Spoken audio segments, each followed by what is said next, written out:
Alors, bonjour à tous et bonjour à toutes, dépendamment du lieu où vous vous trouvez. Aujourd'hui, nous sommes dimanche et comme 2 fois par mois, à tous les dimanches, nous vous donnons bien sûr le pouls sur l'actualité à travers Plein Phare. Plein Phare, cette émission qui met l'emphase sur les problèmes actuels de la société en général et bien sûr des communautés en particulier. Et cette fois-ci, nous avons décidé de mettre l'emphase sur un point très sensible, un point d'actualité que la plupart des communautés vivent. Cependant, ici au Québec, à Québec, on a décidé vraiment, à travers cette émission, de plonger et comprendre le phénomène du profilage racial policier, ses réalités et ses enjeux. Et bien sûr, pour pouvoir mieux comprendre un phénomène, on va chercher des spécialistes. Et nous avons des spécialistes aujourd'hui qui seront avec nous. Et je ne serai bien sûr que le copilote de cette émission, car au pilotage, nous allons avoir Monsieur Plante. Bonjour, Monsieur Plante. À vous la parole. Bonjour, merci beaucoup, Florent. Alors, bonjour tout le monde. Je vous souhaite un excellent dimanche après-midi. Je vous remercie infiniment d'être des nôtres en cette magnifique journée et d'accepter pour la prochaine heure 30, à moins d'être à l'extérieur, bien sûr, pendant que vous nous écoutez, là, merci aux candidats de venir à l'intérieur et de venir jaser d'un enjeu qui, ma foi, est fort intéressant, important, pertinent et surtout d'autant plus d'actualité. Et donc, aujourd'hui, nous allons avoir une émission d'1h30 dans laquelle les candidats vont répondre à une dizaine de questions pour essayer de cerner de quoi on parle lorsqu'on parle de profilage racial et qu'est-ce que ça implique plus concrètement et plus largement également. Alors, pour ce faire, nous avons avec nous justement 3 invités de marque qui, je l'espère, là, sauront nous informer du meilleur de leurs compétences et nous permettre de rendre vivant cette problématique. Alors, nous avons bien sûr, sans plus tarder, Monsieur Alain Babineau qui est parmi nous et qui est un expert en profilage racial et social à la Ville de Montréal. Alors, plus spécifiquement, Monsieur Babineau est présentement l'expert en profilage racial et social pour le bureau de la commissaire à la lutte contre le racisme et la discrimination systémique à la Ville de Montréal. Après 30 ans dans les forces de l'ordre, incluant la GRC, la police provinciale de l'Ontario et la police militaire du Canada, il prend sa retraite en 2016 au rang de sergent d'état-major après 28 ans de service et détient un un doctorat et un baccalauréat en droit civil de la faculté de droit de l'Université McGill et un baccalauréat en criminologie de l'Université d'Ottawa, ainsi qu'un baccalauréat en études juridiques et un diplôme d'études supérieures en gestion des conflits de l'université Carleton. Donc, M. Babineau va servir aujourd'hui à titre un peu d'expert sur l'approche de la littérature scientifique et donc de la littérature d'experts qui sert de référent pour les acteurs et les parties prenantes concernées. Lorsqu'on parle de ces enjeux-là, ben, c'est un peu ces références-là qui agissent comme grand référent, grand dictionnaire, là, un peu des terminologies qu'on utilise, parce qu'il faut bien nommer les choses, évidemment, pour en parler correctement. Parmi nous, et donc merci Alain d'être parmi nous. Ensuite, bien, nous allons avoir les interventions de M. Mumbai Hadji Mbarawe, qui est candidat en ce moment au poste de conseiller municipal à la Ville de Québec et qui a plusieurs fois là, fait des interventions par rapport à ces enjeux-là, particulièrement dans les dernières années, avec la situation aux États-Unis qui a bien sûr réalimenté la discussion ici au Québec et au Canada. Alors, je vous remercie, M. Mumbai, d'être parmi nous. Si vous vouliez faire un petit complément peut-être de présentation de votre profil, je vous laisserai une petite minute de présentation. J'ai eu bien sûr fait celle de M. Babineau qui me l'a envoyé précédemment et donc ça me fait plaisir de vous laisser l'opportunité de vous identifier de la même manière. Ben, merci beaucoup Guillaume, merci à Florent, merci de l'invitation. Comme vous l'avez dit, je suis candidat à l'élection municipale dans le district de Saint-Roch-Saint-Sauveur pour 2021, mais j'étais aussi un candidat en 2017. Sur la question du profilage racial, ben moi, je milite beaucoup pour la question de la dignité humaine à Québec. Ici, j'avais créé la table de concertation du mois de l'histoire des Noirs pour parler de ces enjeux-là qui touchent en particulier les communautés noires. Puis il y a en août dernier, avec un collectif d'organisations noires de Québec, nous avons créé une fresque de rue et une murale sur la question de Black Lives Matter, mais en particulier pour poser la question du profilage racial à Québec. Une question qui est passée sous le tapis à la fois par le service de police de la ville de Québec et par le maire de la ville de Québec, voire tous les élus. Or, nous savons tous que voilà, des personnes noires, des personnes racisées de la ville de Québec subissent ce problème-là. Et donc, nous voulons poser cette question-là sur la place publique afin qu'on en débatte. Et je suis heureux qu'aujourd'hui, Diaspora Interaction donne l'espace pour en parler. Merci infiniment, M. Mumbai. Nous allons maintenant céder la présentation à M. Herman Kalla, qui est doctorant de l'Université Laval en génie agroalimentaire et sciences des aliments. Il va pouvoir agir à titre un peu de citoyen informé pour avoir cette espèce de distance-là qu'il peut y avoir généralement entre, bien sûr, la sphère citoyenne, la sphère politique, évidemment, qui à ce moment-là est un peu représentée là, par Mumbai aujourd'hui, et bien sûr la sphère de l'expertise. Donc, M. Nkala, je vous laisse vous présenter brièvement et ensuite nous pourrons passer dans le vif du sujet et explorer ce débat qui est très important et, ma foi, très éclairant là, auprès de votre expertise. Merci Guillaume, merci à tous. Merci à Diaspora Interaction pour l'invitation à cette émission. Diaspora Interaction avec son action dans les communautés. Jusqu'ici, alors, quand j'ai eu l'opportunité de participer à une émission comme celle-ci qui touche des questions de racisme, pour moi, c'était une opportunité. Donc, j'ai tout de suite accepté. Peut-être pas le profil aussi solide que mes co-panélistes pour cette émission, mais je pense que je vais apporter aussi mon observation ou bien mon point de vue en tant qu'un observateur externe de la question et puis quelqu'un qui a peut-être subi ou bien qui a dans son entourage déjà qui ont subi ce genre de problème. Donc, je vous remercie pour votre invitation. Merci beaucoup, M. Kalla. Alors, sans plus tarder, je vais mettre la table maintenant pour notre discussion avec une légère introduction pour bien comprendre un petit peu le contexte dans lequel cette discussion prend lieu. Et par la suite, nous allons tout de suite céder la parole, bien sûr, à nos invités pour voir comment ils abordent eux-mêmes la question. On va essayer de se démêler dans tout ça. Alors, oui, absolument. Avant ça, on va pouvoir écouter un tout petit peu. On va prendre une pause avec notre jingle. Oui.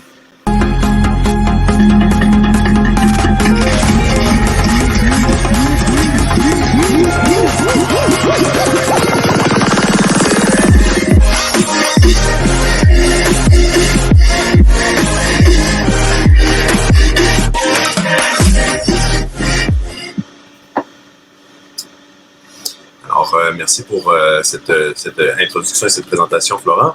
Alors, sans plus tarder, le sujet qui nous incombe aujourd'hui, c'est un sujet important, mais ce n'est pas un sujet qui arrive aujourd'hui, justement. C'est quelque chose qui est là depuis longtemps.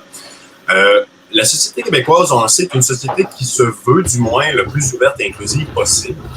Et depuis le début des années 80, le Québec a accueilli un nombre croissant d'immigrants provenant de tous les horizons du monde, et leur intégration dans la société est marquée de nombreuses réussites. L'école publique, par exemple, joue un rôle essentiel pour l'intégration à la société québécoise des gens de tous les horizons étrangers, et les quartiers multiethniques favorisent normalement la multiplication des contacts interculturels, et le Québec reconnaît bien sûr la diversité culturelle et la valorise. Malgré ces réussites, trop de préjugés et de discrimination de nature raciste demeurent parmi nous. Certains comportements envers les minorités visibles, envers les Autochtones ou à l'encontre d'autres minorités comme la diversité, sont encore trop souvent inspirés par de la méfiance, voire par le rejet. Ces comportements viennent les affecter au travail, les toucher dans le secteur du logement, ainsi que, dans le cadre du sujet qui nous importe aujourd'hui, dans leur interaction avec les forces de l'ordre. Lorsqu'on aborde la notion de préjugés et de discrimination de nature raciste, spécifiquement dans le cadre des forces de l'ordre, on parle alors généralement de profilage racial, et de discrimination policière à connotation raciste. Pour s'en donner une idée concrète, on peut penser récemment, l'an dernier, au drame vécu le 25 mai aux États-Unis avec le décès de George Floyd, un drame qui a profondément touché les États-Unis, mais également le Québec, donnant à la réflexion collective sur le racisme et les moyens de la combattre une nouvelle urgence. Cette mort qui est survenue à la suite d'une arrestation policière a provoqué une véritable onde de choc, comme je disais, autant aux États-Unis qu'à l'extérieur, voire autour de la planète. Les images de l'arrestation ont rapidement fait le tour du monde dans les médias et entraîné des réactions parfois très fortes contre le racisme et les violences policières. Au Québec, plus proche de nous, la mort de George Floyd a immédiatement suscité de nouvelles discussions et réflexions sur le racisme et les meilleurs moyens de le combattre.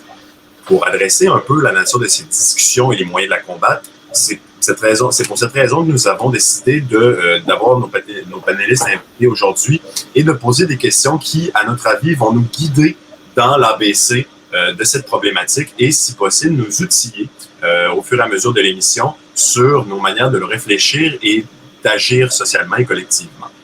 Sans plus tarder, j'ouvre la discussion avec notre expert en profilage racial et social, justement, M. Babineau. Je pose la question à tous les invités, mais je commence par vous. Quelle est, dans vos propres termes, la définition de profilage racial? Premièrement, merci beaucoup pour m'avoir invité.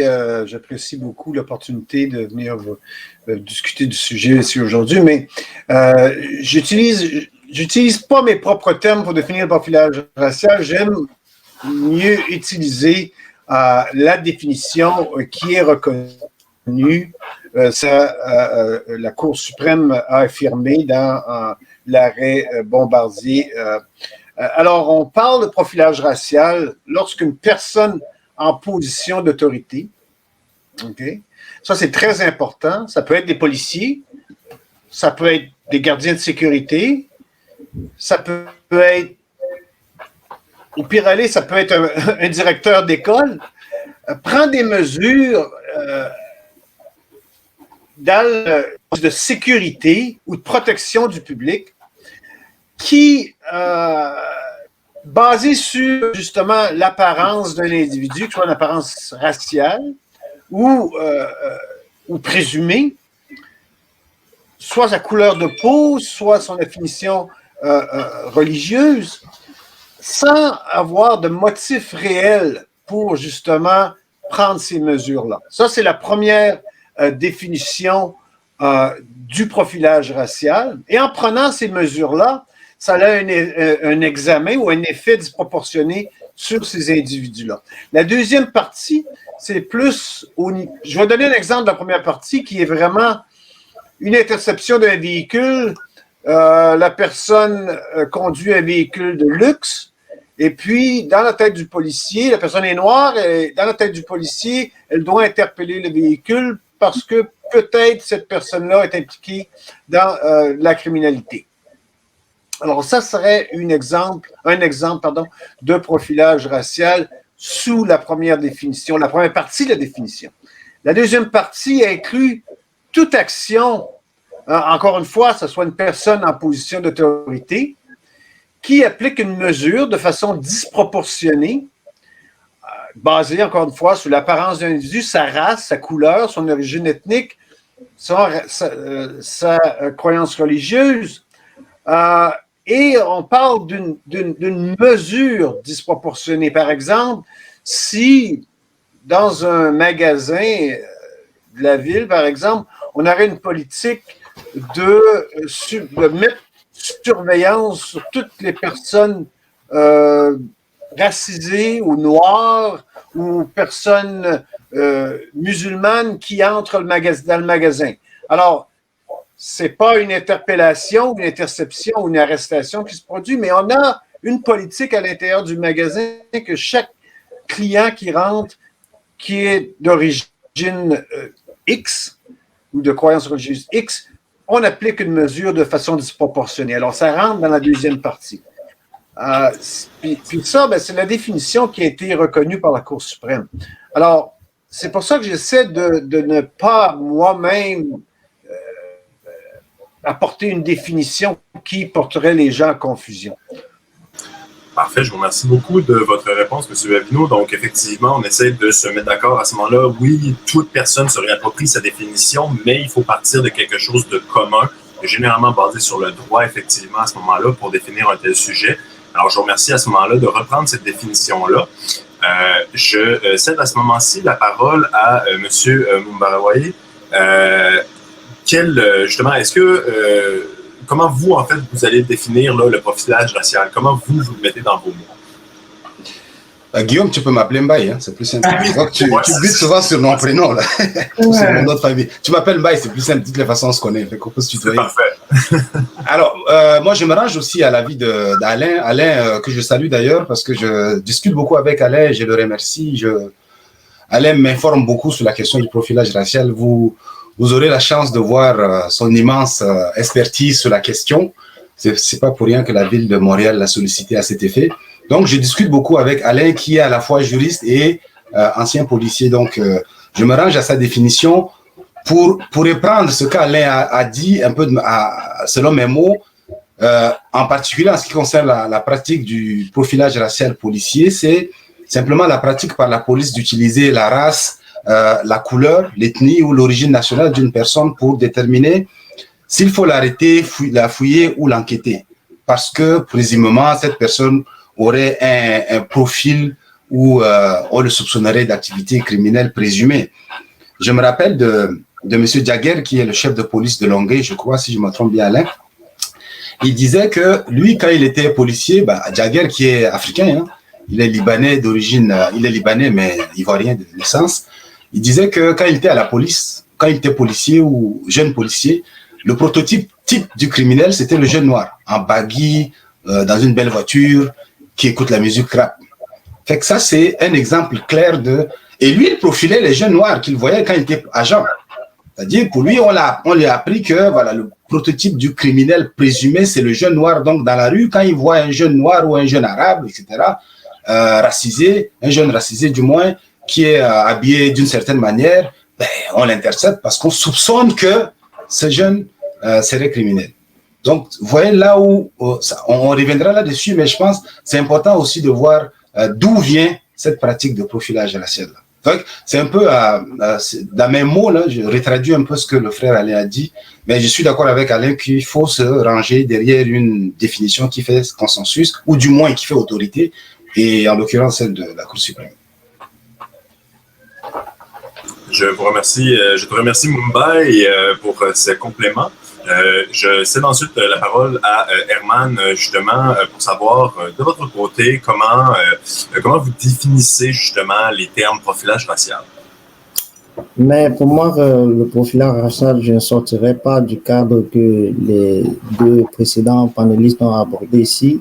Ils ont certainement présenté la définition dans un cadre, comment je vais dire, beaucoup plus institutionnel ou bien juridique qui fait appel à tout ce que le gouvernement, par exemple, a mis en place. Mais moi, quand je veux essayer de définir cela, je dirais ça comme si on me demandait de le dire à ma mère à la maison. C'est quoi le profilage racial pour moi? Je dirais oui, c'est quand l'autorité, pour des questions de sécurité publique ou toute autre chose, pourrait t'interpeller en se basant sur ton origine, sur ta race, pour moi. Parce que pour nous, les Noirs, je préfère rester dessus, je vais le dire entre guillemets ici.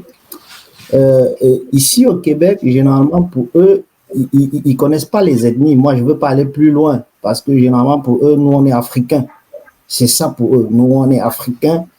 Pour la plupart, donc, on est noirs. Donc, sur cette base-là, on va être racisé, on va être interpellé juste sur cet aspect. Parce que même la religion, quand on va plus loin, tout de suite, on ne saura pas que tel est X ou Y est d'une telle religion ou bien peut-être pas d'autres religions. Mais la vérité, c'est que pour moi, je m'arrête à la simple définition qui s'arrête à la couleur de la peau. Je préfère m'arrêter là-bas. Je vous remercie pour cette réponse. C'est effectivement important de toujours se rappeler qu'entre justement la définition des forces de l'ordre ou la définition de la littérature universitaire, il y a bien sûr cette interprétation-là par les gens de la société civile qui va toujours être divergente et donc essayer de trouver là, la distance qu'on a en ce moment par rapport à cette perception-là de base et voir comment on peut l'amener un petit peu plus loin. Maintenant qu'on a un petit peu mieux défini c'est quoi justement un peu ce profilage racial-là policier, je pose la question aux candidats, est-ce que de votre côté, ça vous est déjà arrivé d'avoir une situation où vous sentiez que c'était une situation de profilage racial? Est-ce qu'on peut dire que ça a été une réalité pour vous au Québec, en fait? Je relance la question à Herman pour voir là, justement de votre côté, est-ce que ça s'est déjà produit? selon bien sûr votre interprétation. Bah oui, selon mon interprétation, d'ailleurs, j'ai voulu finir par là avec un exemple que j'ai vécu par moi, un ami, parce que moi, je vais aujourd'hui beaucoup plus m'attarder sur des cas pratiques, sur des faits de la société. D'ailleurs, je pense qu'il y a M. Mbaye qui parlait tout à l'heure d'un ancien policier qui, lui, avait pour indication cela. Alors, moi, j'ai une expérience d'un ami qui a été interpellé comme ça un matin à bord de... Il avait une Tesla, mais l'histoire, c'est que lui, il était noir d'origine. Mais sa Tesla, comment il a eu? Il a eu sa Tesla par le biais d'un jeu, une loterie en ligne. Alors, quand il a gagné le prix, tout de suite, il ne croyait pas. Parce que d'entrée de jeu, c'est sa fille qu'il avait dit, ben oui, papa, regarde, tu peux jouer, on peut gagner une Tesla. Ben oui, ils ont joué. Et puis, il a gagné une Tesla, mais du coup, quand il a gagné, il ne réalisait pas. Jusqu'à ce que ce soit quelque chose de vrai, on vient lui livrer sa Tesla à la maison. Mais seulement, au début, il n'a pas pu avoir l'immatriculation. Bon, on lui a donné une étiquette qui pourrait coller, circuler quand même avec. Un matin, il a été interpellé. Et puis, on lui dit, il aborde une voiture volée. Il dit, ben non, ce n'est pas une voiture volée. Il dit, oui, on a appelé parce qu'il y a un noir qui ouvrait une Tesla et puis tout ça. Donc, pour eux, ça ne fait pas de sens. Pour eux, c'est comme si, dépendamment de nos revenus, là, on n'a pas le droit de se permettre ce genre de luxe. Alors, voilà un policier qui interpelle quelqu'un en se basant seulement sur sa race, sur la couleur de sa peau. Pour lui, le noir n'a pas le droit de s'offrir ce genre de luxe. Moi, je pense que les fondements, c'est beaucoup plus au niveau de la mentalité, de l'état d'esprit sur lequel l'agent de sécurité se base pour vous interpeller. Et c'est ça qui rend la chose parfois un peu plus grave pour moi.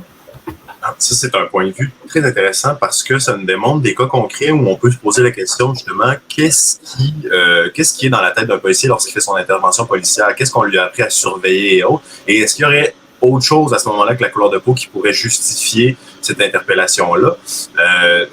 De votre côté, Mbaye, est-ce que ça vous est déjà arrivé, ce genre de situation-là, considérant qu'en plus, en politique, généralement, on rencontre plusieurs groupes et autres. Peut-être que des fois, justement, pour être avec des gens de la société civile et autres, vous avez plus d'interaction avec ces forces de l'ordre-là. Donc, est-ce que ça vous est déjà arrivé que ça devienne pas une confrontation, mais disons une forme de profilage dans certains cas? Personnellement, il y a un cas qui m'est arrivé l'année passée, je crois, dans mon quartier, l'année passée, oui, l'année d'avant.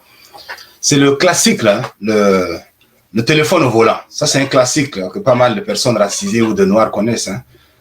Les policiers qui t'interpellent te disant que tu as un téléphone au volant.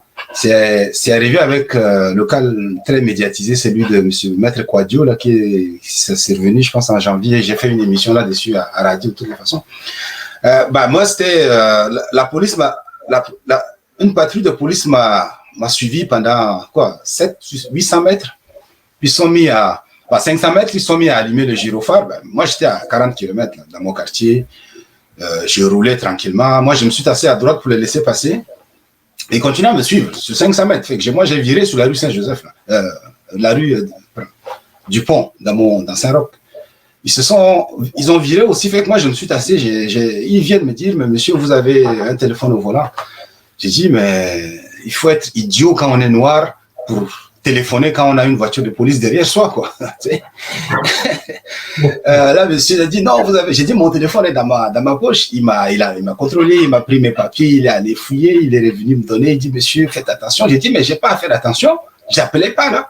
Vous me suivez pendant 500 mètres avant d'allumer le gyrophare.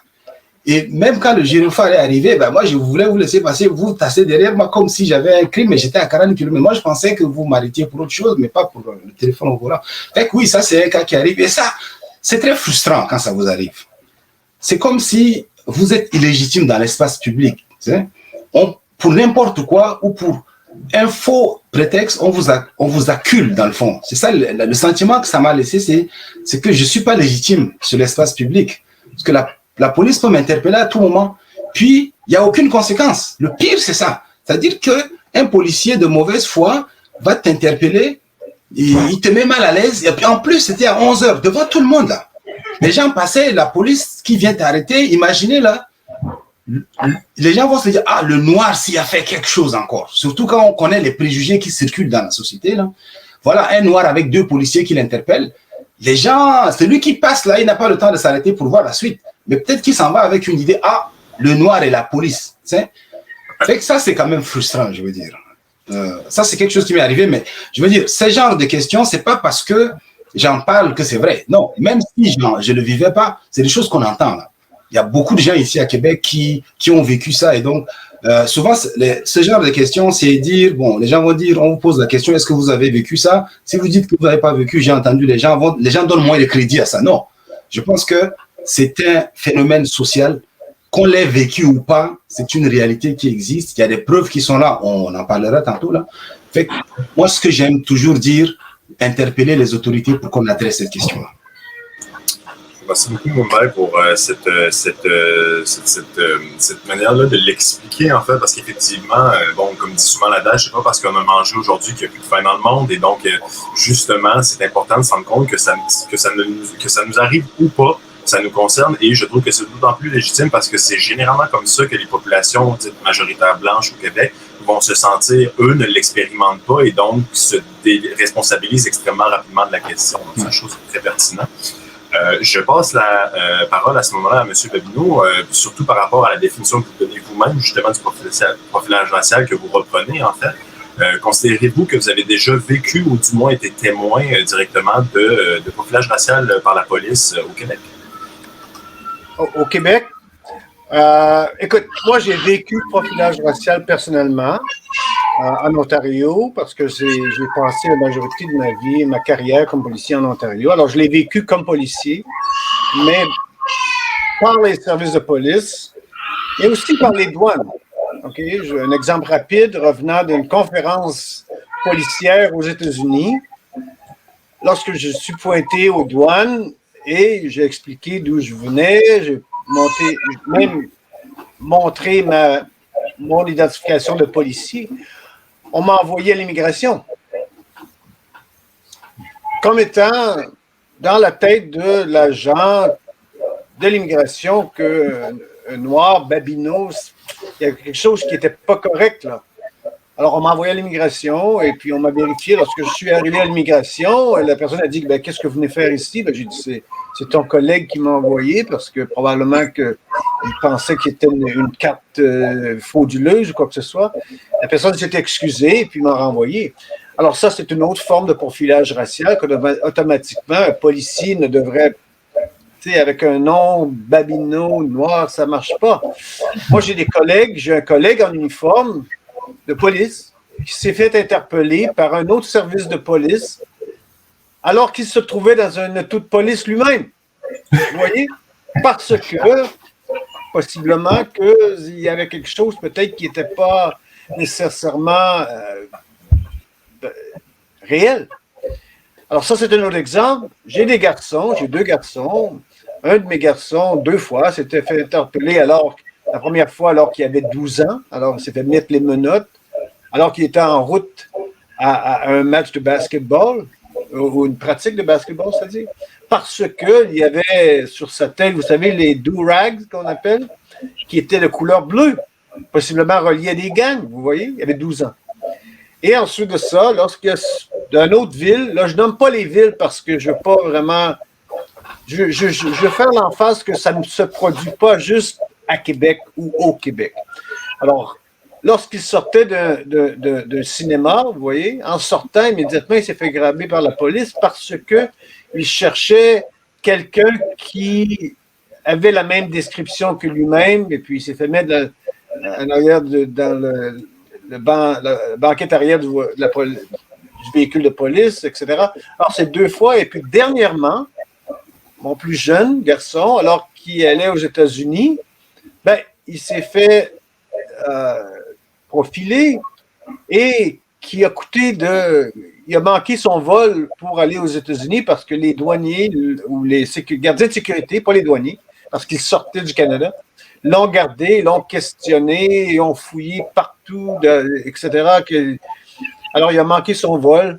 Bon, ça, c'est du profilage, en autant que je suis concerné. Alors, c'est pas juste la police. Mais comme policier, moi-même, j'en ai fait du profilage. OK? Alors, lorsqu'on est policier, je pense que souvent, c'est difficile de concevoir que ça existe vraiment. C'est-à-dire qu'on a la tendance à essayer de trouver des raisons pour lesquelles on le fait.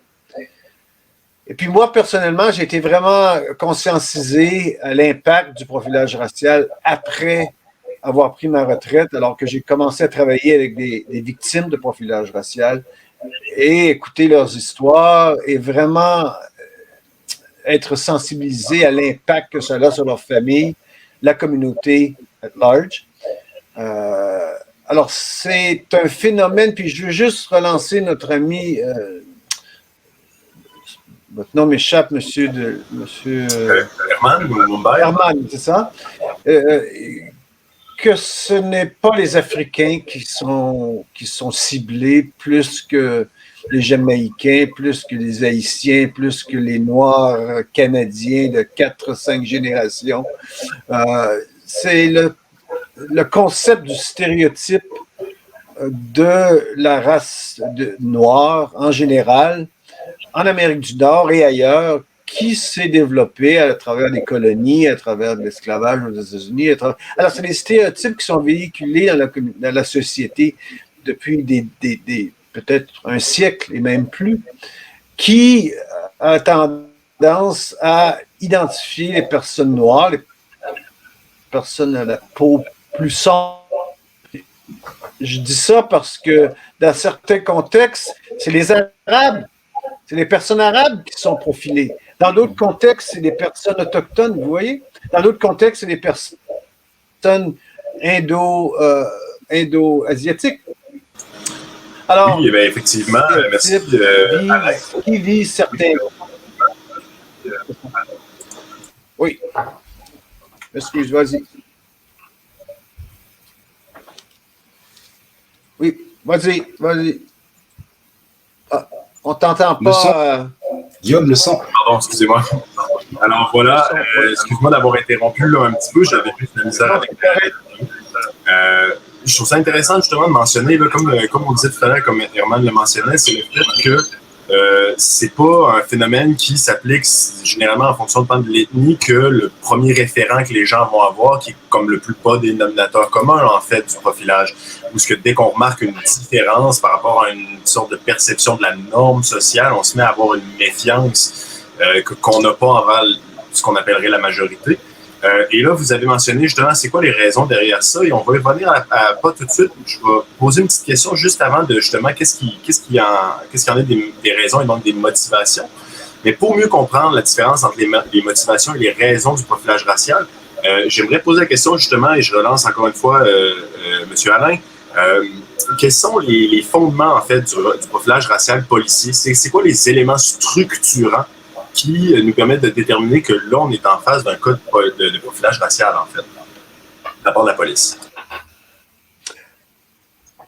Ben, essentiellement, encore une fois, c'est basé sur des stéréotypes de sociétaires. Alors, ce n'est pas des stéréotypes seulement du service de police. Alors, c'est des stéréotypes sociétaires vis-à-vis des personnes racisées, des personnes noires. On va rester avec les personnes noires aujourd'hui. Alors, qui pousse les policiers à justement être plus d'avoir ces individus-là comme étant des suspects de criminalité potentielle. Mais qu'est-ce qui justifie ça? Ta question, tu m'as demandé qu'est-ce qui justifie ça institutionnellement, c'est ça? En fait, là, on veut vraiment comprendre les fondements. Donc, quand on parle de justement de profilage racial policier, est-ce que c'est un problème de formation, par exemple, des policiers? Est-ce que c'est un problème, justement, qui est beaucoup plus culturel? Est-ce que c'est dans la cour du gouvernement qu'on change le problème ou c'est plus une question est-ce qu'on cible plus les jeunes parce que ça semble être la stratégie du gouvernement ou est-ce qu'au contraire, il faut plus s'adresser à la population qui a déjà ces problèmes-là et qui les reproduit peut-être dans la jeunesse? Donc, quand on parle vraiment là, de la base du profilage racial, d'où ça vient, en fait, historiquement, ou plutôt même de nos jours? Comment est-ce qu'on le... comme je te dis, ça vient vraiment des stéréotypes de société. C'est un problème de société. Et puis la police, c'est une institution de la société qui est composée d'individus qui viennent de la société. Alors, qui ont des valeurs, des choses qui se sont développées au cours de leur éducation, de leur vécu. Alors, c'est pas quelque chose, étant donné que l'objectif, la mission de la police, encore une fois, c'est la protection de la société, la déterrence de la criminalité, la prévention, la déterrence de la criminalité. Alors, qui sont les criminels? Il n'y a personne qui se promène avec un gilet marqué criminel dessus ou un chapeau ou qu'on identifie. Alors, encore une fois, les stéréotypes, les visions, les perceptions des policiers, malheureusement, teintent souvent les actions qui sont posées. Alors, c'est vraiment ça. Je ne sais pas si je t'ai répondu à ta question.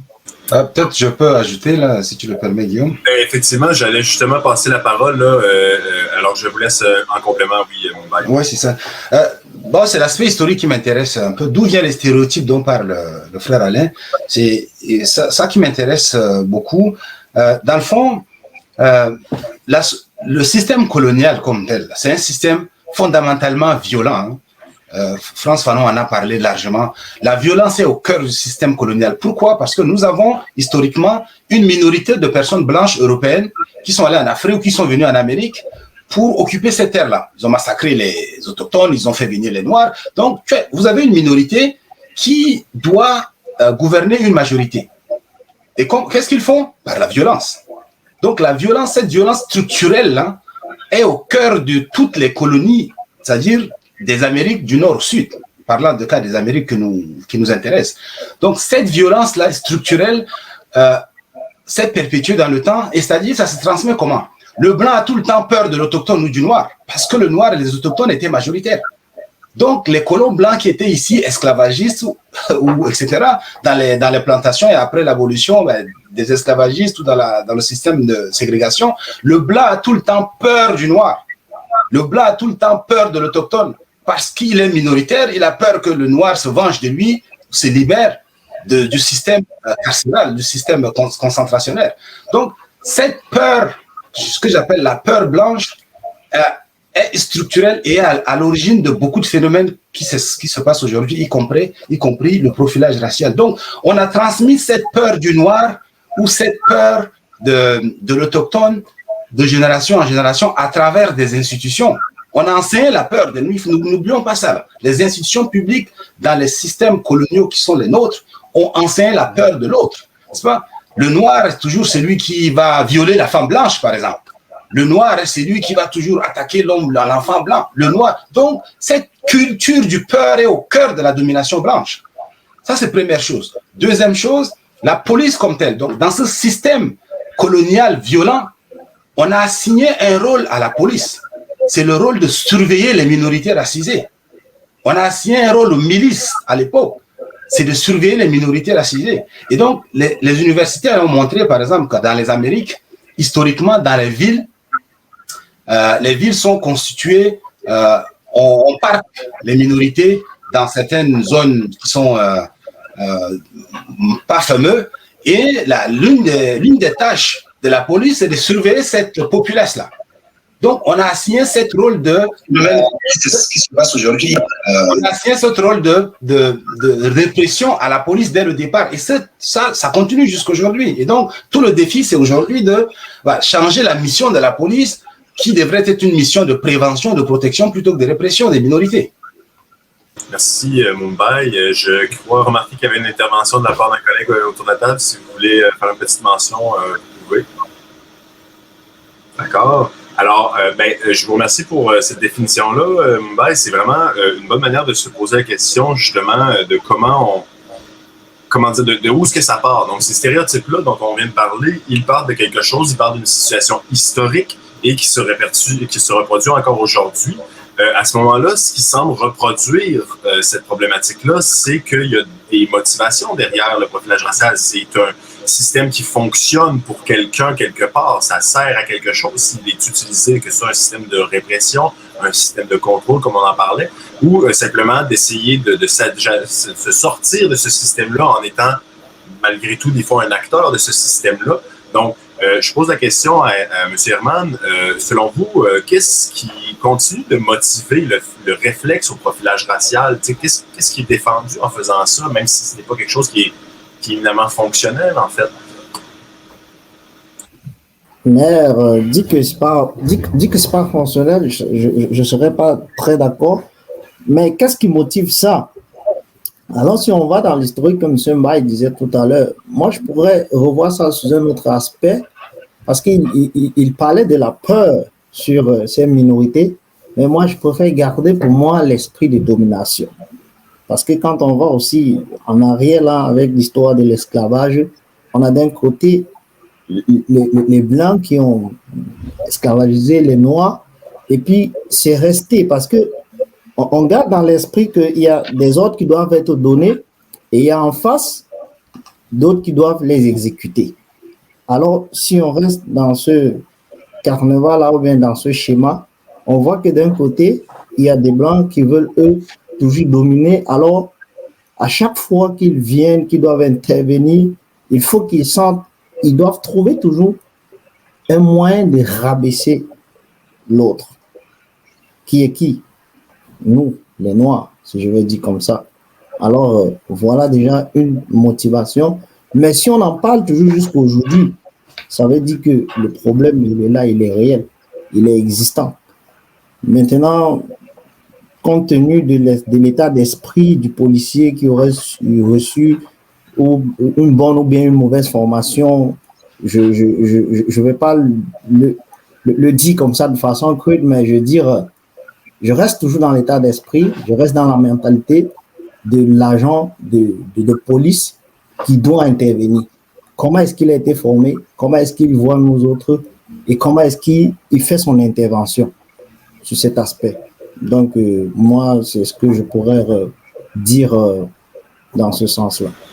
Je vous remercie. Effectivement, si tu posais la question, comment qu'on continue de transmettre l'éducation justement au niveau de nos policiers et de nos citoyens? Donc, est-ce que justement les gens qui forment eux-mêmes s'ajustent pour justement adresser le problème et que vraiment toute la chaîne d'approvisionnement, en quelque sorte, là, de policiers et policières ou de gens des forces de l'ordre soit, disons, mieux surveillée ou mieux mise à jour, si on pourrait dire. À ce moment-là, j'étends la question là, justement des motivations du profilage. Mbaye, de votre côté, qu'est-ce que vous pensez justement qui peut continuer de motiver un petit peu ce profilage-là, tant du niveau de la police que des gens qui sont normalement là, au niveau des politiciens, exemple, pour faire des réformes au niveau justement de ces institutions-là.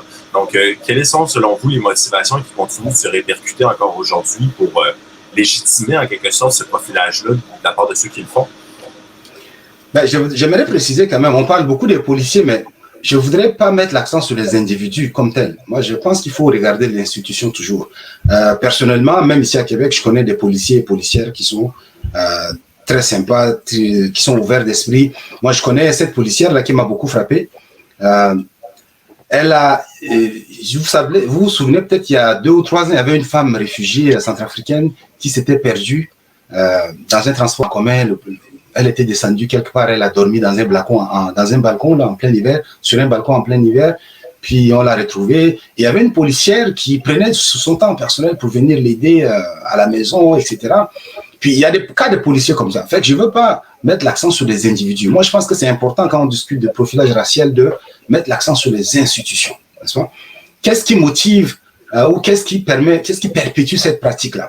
Bon, on l'a déjà un peu évoqué, je pense qu'elle l'a un peu évoqué aussi. C'est qu'au niveau de l'institution policière, on n'a pas opéré cette rupture avec cette mentalité esclavagiste ou coloniale qu'on a hérité du passé. C'est-à-dire que le policier ou la police vit dans un système ouvert. Et ce système est fondamentalement raciste. L'ordre mondial ou l'ordre dans lequel nous vivons depuis 5 siècles est un ordre basé, entre autres, sur le racisme, pas seulement basé sur le militarisme, sur le sexisme, etc., mais aussi sur le racisme. Donc, la société où ces stéréotypes qui sont véhiculés, ces rapports de force, parce que c'est ça, le racisme, c'est un rapport de force fondamentalement. Ce rapport de force qui informe nos sociétés depuis 5 siècles, elle impacte aussi l'institution police. Donc, la police évolue dans cet environnement-là qui contamine ces pratiques en quelque sorte. De sorte que, au niveau des deux choses, au niveau de l'institution, la formation véhicule ces stéréotypes. Je l'ai dit pour le cas de l'exemple du commandant de police, du chef de police de Longueuil. L'institution véhicule des stéréotypes. Ça, c'est un. Ou deuxièmement, l'institution ne met pas de barrière aux stéréotypes. Donc, c'est-à-dire, un policier, le policier est humain comme tout le monde. Là, il peut être raciste aussi, il peut véhiculer des comportements racistes. La police n'a pas de garde-fou pour corriger ou pour empêcher ce policier de manifester des pratiques racistes dans son exercice, dans son métier.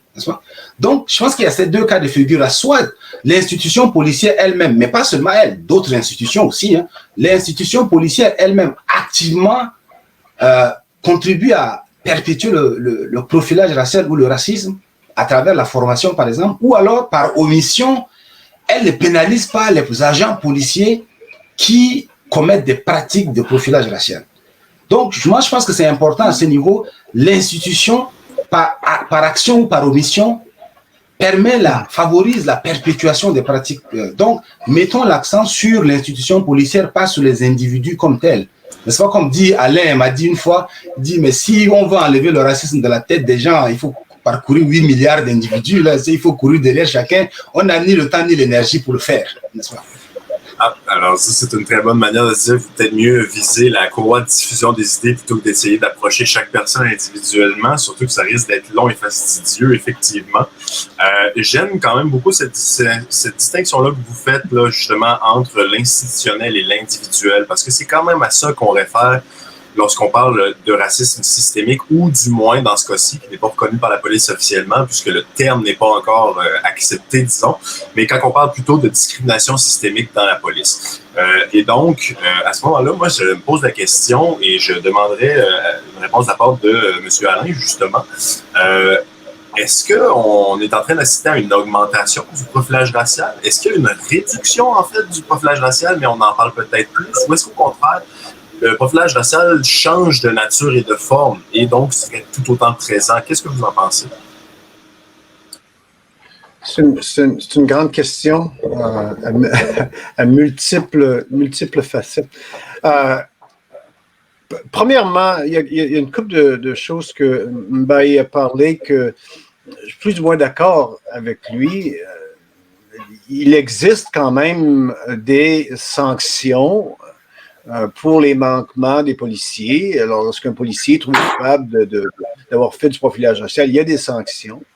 Il y a dans certaines, et la police de Montréal est la première au Québec à avoir mis une politique sur le profilage racial pour donner des périmètres et des barèmes au niveau des interpellations de ces policiers. Alors, il y a quand même des politiques qui sont créées. Il y a des lois qui peuvent être changées. Alors, on peut créer des politiques, on peut sanctionner des individus, on peut modifier des lois, mais on ne peut pas légiférer la bonne volonté. Comprenez-vous? On ne peut pas légiférer la bonne volonté. Alors, ça doit venir, ça, à travers un changement, comme Mbaye a mentionné, ça doit venir à travers un changement de mission, de vision. Qu'est-ce que c'est que l'organisme policier? Et un mandat aussi qui vient essentiellement des élus, éventuellement, right? Parce que les policiers, c'est une institution d'un gouvernement, finalement, pour la sécurité publique. Alors, c'est important de concevoir que, est-ce que le profilage racial empire, comme tu m'as mentionné, je pense, ta question, Guillaume? Exactement, oui. C'est pas une question mais il faut faire attention, puis comme Mbaye a mentionné, les policiers sont aussi des êtres humains. Alors, puis il y a un rapport qui est sorti la semaine passée de groupe de chercheurs de l'université de l'UQAM, sur un service de police particulier à Repentigny. Alors, une des avertissements qu'ils donnent, c'est que si la conversation devient tellement polarisée d'un côté comme de l'autre, c'est-à-dire que les individus de la société civile disent que les services de police et les policiers, c'est tous des racistes, ils veulent rien savoir, tout ce qu'ils font, c'est opprimer notre communauté, ben, les policiers vont avoir un effet de lever les boucliers puis de dire non, non, non, arrête un peu, je ne suis pas raciste, on n'est pas des racistes, on fait notre travail, c'est vous qui ne comprenez pas. Alors là, il n'y a plus de compréhension entre aucun de ces groupes-là. Alors, il faut vraiment, puis je vais finir avec ça, il faut vraiment mettre l'accent sur la conversation productive entre justement les communautés vulnérables, communautés noires et autres, et les services de police, parce qu'au bout de la ligne, là, la sécurité publique, c'est une affaire de toute la communauté. Puis la police fait partie de la communauté. Et la communauté fait partie de la police. Alors, c'est ensemble qu'on doit faire ces réformes-là. Alors, mais je comprends qu'il y a de la résistance, mais il y a de la résistance souvent des deux côtés. Je vous remercie pour cette réponse-là. Donc, ça nous permet d'un peu plus de se rappeler, en fait, qu'effectivement, on parle d'un système, oui, mais on parle de gens qui le font vivre et qui l'articulent. Et donc, de faire attention à essayer raisonnablement, et ça, c'est un enjeu un petit peu problématique de savoir qu'est-ce qui est raisonnable là-dedans ou pas, mais d'essayer d'être raisonnablement de bonne foi dans la conversation avec, justement, les institutions pour, justement, éviter un dialogue de sourds, là, dans le fond, si je comprends bien. Ce qui nous amène, à ce moment-là, à une question intéressante, justement, et je tiens à mentionner, bon, par exemple, un cas récent là, qui est sorti dans les médias, c'est le cas de Mamadi Camara qui, selon justement l'investigation du service de police de Montréal, expliquait là, dans son rapport qu'il considère qu'il n'y a pas eu de profilage racial dans son cas. Et donc, pour ceux qui étaient moins familiers avec l'histoire, c'est que simplement une personne il avait été injustement arrêté par la police en se faisant confondre pour une autre personne qui aurait agressé en fait un policier. Et les gens, quand les forces de l'ordre interpellés pour venir en renfort à ce policier-là, lorsqu'ils sont arrivés, ont justement identifié très rapidement les gens sur les lieux et particulièrement commencer à considérer M. Camara comme un coupable dans cette histoire-là, ou du moins responsable de l'agression, alors que ce n'était pas le cas. Donc, le système de police s'est excusé de la situation. Par contre, il reconnaît fermement, en fait, il défend fermement l'idée qu'il n'y a pas eu profilage racial. Alors, je pose la question, je commencerai par Erwan et ensuite Mbaye. Oui. Si tu me permets, Guillaume, j'aimerais prendre 2 secondes rapidement, permets-moi, pour remercier tous nos téléspectateurs qui réagissent d'une façon assez pertinente. Et j'aimerais qu'on prenne juste une question avant qu'on continue avec nos questions, puisqu'on est sur ce point-là. La question de Madame, je pense que c'est Maître Suzy Benga qui disait, qui s'adressait directement à M. Babineau. Elle voulait savoir, en cas de profilage racial avéré, est-ce qu'il est possible que si pendant ce profilage, on trouve des pièces justificatives par rapport à un problème, est-ce que ces pièces peuvent être prises en compte au niveau du tribunal? Ben, c'est essentiel. Je ne suis pas certain que je comprends la question, mais c'est sûr que lorsqu'on amène un cas de profilage racial, et là, je vois les faits sans motif raisonnable quand on incrimine une présomption négative. Écoute, lorsqu'on amène un cas en cours, on doit avoir les preuves à l'appui. Mais les cas de profilage racial, c'est des cas, de circonstanciels la majorité du temps. Alors, on ne peut jamais prouver, hors de tout doute, qu'il y a eu profilage racial, parce qu'on ne peut pas se mettre dans la tête du policier si oui ou non il y avait une intention raciste. Alors, c'est impossible. Alors, ce soit basé sur le contexte, tout est contextuel. Mais on doit amener les preuves à l'appui. Essentiellement, la question qui est toujours posée, si je peux me permettre rapidement, c'est est-ce qu'une personne blanche, dans la même situation, aurait reçu le même traitement que la personne noire, si c'est une personne noire? Alors, c'est vraiment la question qui doit se poser. Et puis, si la réponse est oui, à 51% au lieu de... Alors, il y a eu du profilage racial. Merci beaucoup. Guillaume, à toi la parole. Désolé. Ben non, mais je suis content en fait parce que la réponse justement que donne Alain à ce sujet-là est exactement un peu en lien avec la question. Donc, qu'est-ce qui nous permet de déterminer qu'une arrestation résulte bel et bien d'un profilage racial? Donc, à ce moment-là, on voit qu'effectivement, on peut poser la question simple si on compare entre personnes racisées et personnes non racisées. Est-ce qu'il y a une différence de traitement dans les données enregistrées? Donc là, je pense qu'on a ici un élément de réponse fort important. Ça m'amène à essayer de pousser un petit peu plus loin la réflexion à ce sujet-là. Et je passerai la parole à Herman, mais par rapport à ce phénomène-là, quelles peuvent être les conséquences, en fait, de ce phénomène-là, le phénomène du profilage racial, lorsqu'il se produit, lorsqu'il est avéré, lorsqu'il est reconnu même par la police et autres, quelles sont les conséquences de ce profilage-là sur, les citoyens, justement, mais aussi l'ensemble de la société, là, à plusieurs niveaux? Comment ça nous affecte particulièrement? Sous quels enjeux ça vient nous chercher? On va avoir besoin du micro, vu qu'on ne vous entend pas. Je vous remercie. Ouais, c'est toujours une petite manipulation qu'il faut faire comme ça, désolé. Mais moi, je reviens, pour essayer de répondre à cette question, je vais m'appuyer sur le cas qu'il y a eu récemment en Repentigny, là. Je garde toujours la phrase de la maman de ce gars qui avait été abattu, là où elle disait que demain, s'il y a un autre problème, je ne ferai pas le 9-1. Moi, j'ai gardé cette phrase parce que, vous voyez, ici, je pense que on assiste là à un phénomène de perte de confiance. C'est la conséquence directe qu'on peut avoir du côté de la population.